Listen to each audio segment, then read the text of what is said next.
Le syndrome post-traumatique après avoir été victime de perversion narcissique. Bonjour.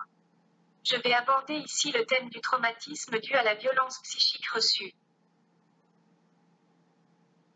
Le lien avec un pervers narcissique est toxique.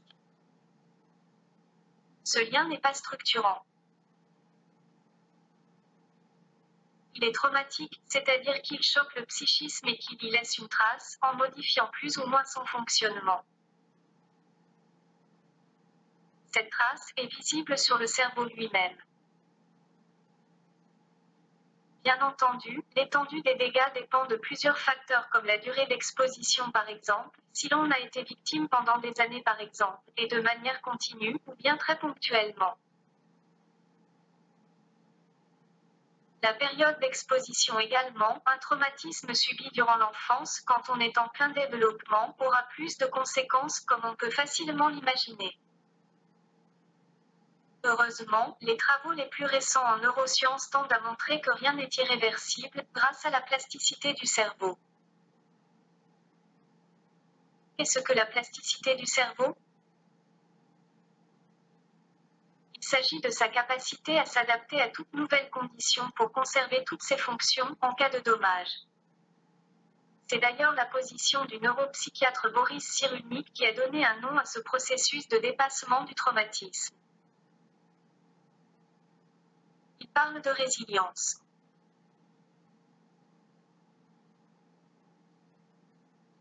Mais pour accéder à cette résilience, il faut le vouloir et savoir lâcher prise à un moment, avec des émotions bloquantes. Mais voyons d'abord ce que ce climat de peur constant et ces traumatismes impliquent dans notre cerveau. Qu'est-ce que le syndrome post-traumatique ? Les études menées en neuroimagerie montrent que tout traumatisme s'inscrit physiquement dans le cerveau, en particulier, sur l'amygdale, le cortex cingulaire antérieur et l'hippocampe.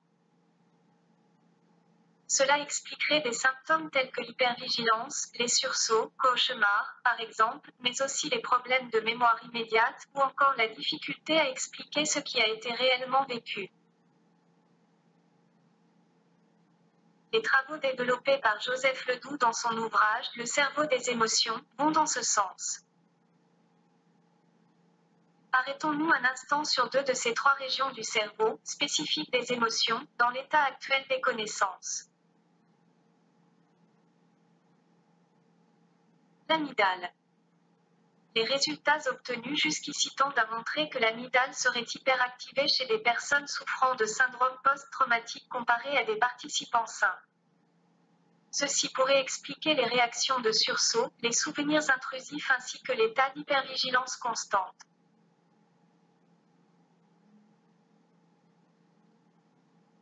Hippocampe.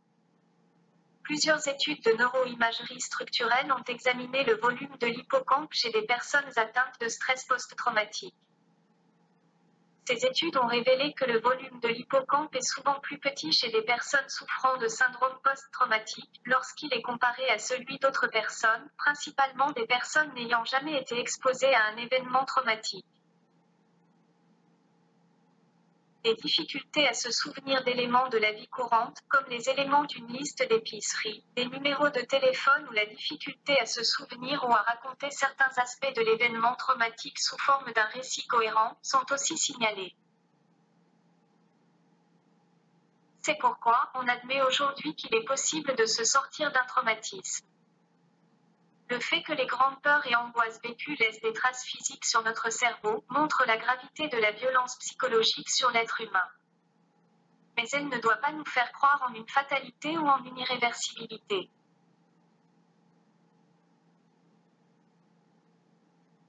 Dans une prochaine vidéo, j'aborderai la résilience après le traumatisme dû à l'effraction psychique qu'a provoqué la manipulation perverse. Quand on en a été victime. Cette vidéo est terminée. Merci de vos commentaires et de vos likes. N'hésitez pas à nous faire partager vos connaissances et expériences.